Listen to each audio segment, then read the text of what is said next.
ఇప్పుడు ఈ విజయంలో ఎవరి పాత్ర ఎక్కువ ఉంది? నవీన్ అండ్ ఫ్యామిలీదా, లేకపోతే కాంగ్రెస్ అండ్ ఫ్యామిలీదా, కాంగ్రెస్ అండ్ రేవంత్ రెడ్డిదా?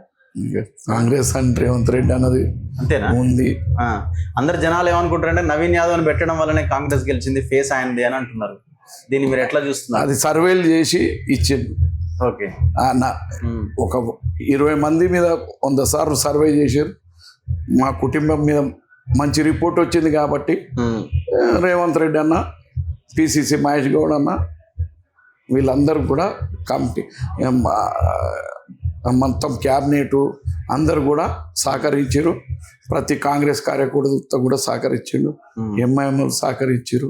మా మీద ఉన్న అభిమానంతో అసదుద్దీన్ ఓవైసీ గారు, అక్బరుద్దీన్ ఓవైసీ గారు, మాకు వాళ్ళ కనీసం మాకు పెద్ద ఆయనతోని ఓవైసీ గారితో 80 నుంచి సంబంధం మాకు. ఓకే, ఏ ఇష్యూ ఉన్నా న్యూస్ సిటీలో ఆ రోజు నుంచి అట్నే మేము వాళ్ళకి రిలేషన్షిప్ అట్నే కంటిన్యూ ఉన్నది.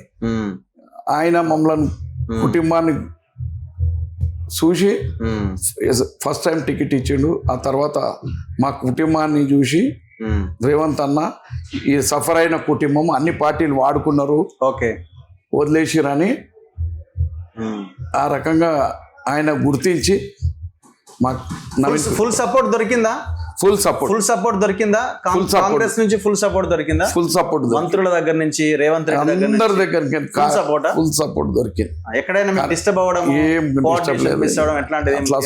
లేదు, అందరు కష్టపడ్డారు. ఎంఐఎం అసదుద్దీన్ గారు, అక్బరుద్దీన్ గారు ప్రచారానికి రాలే కదా, వాళ్ళు సపోర్ట్ చేసిన ఖాళీ ఇషారా మీద చాలు, ఇషారా మీద చాలు. అక్కల మందికి ఇషారా కాఫీ అంటారు ఎంఐఎం వాళ్ళు అంటే. అక్కల మందికి ఇషారా కాఫీ. నేను కూడా ఎక్కడ ప్రచారం చేసినట్లేదే,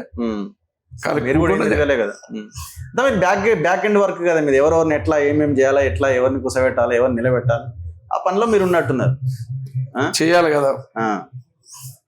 సో మీ మీద చాలా పెద్ద బాధ్యత ఉంది ఇప్పుడు, నవీన్ మీద కానీ మీ మీద కానీ. ఏం బాధ్యత అంటే ఇప్పుడు మిమ్మల్ని బాగా ఫోకస్ ఏం చేశారు, వీళ్ళు రౌడీ రౌడీ రౌడీ, ఇంకా సీరియస్ గా వీళ్ళు ఆకు రౌడీ అని కూడా కామెంట్ చేశారు.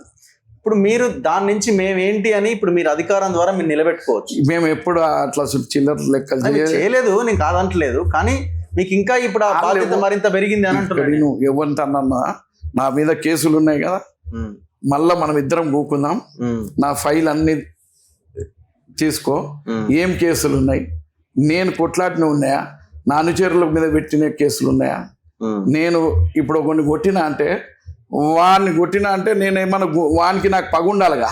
అవును, వాడిని జాగనన్ను గుంజుకోవాలి, నేను నన్ను గుంజుకోవాలి. ఊరికే ఇవ్వడం మన ఇప్పుడు నా దగ్గర ఇవాళ కూడా 1000 మంది ఫాలోవర్స్ రకరకాలు ఉన్నారు. ఇప్పుడు ఏముంటది, ఒక లీడర్ అన్నప్పుడు రకరకాల మనుషులు వస్తారు, రకరకాల. ఇప్పుడు బాన్సర్స్ అసోసియేషన్ ఉంది, 7000 మంది ఉంటారు, దానికి చైర్మన్ నేను.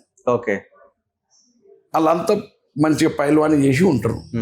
ఎవడో ఎన్నో కొట్లాడిండి అంటే సిరిసలమన్నా అంటే నేను యూనియన్ ఉంది, వాళ్ళకి మంచి చెడ్డ అయితే నేను పోతా, నా గురించి వాళ్ళు వస్తారు. సినిమా యూనియన్లు ఉన్నాయి, రకరకాల యూనియన్లు ఉన్నాయి, చెత్త పనుల యూనియన్లు కూడా ఉన్నాయి.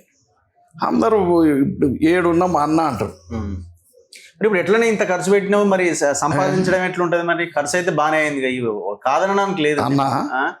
ఒక్కటి ఇప్పుడు అది రాదుగా మళ్ళీ రిటర్న్. పైసలు సంపాదించుకుంటానికి ఇవి కాదు, నా తెలివితోనే నేను రియల్ ఎస్టేట్ చేస్తా.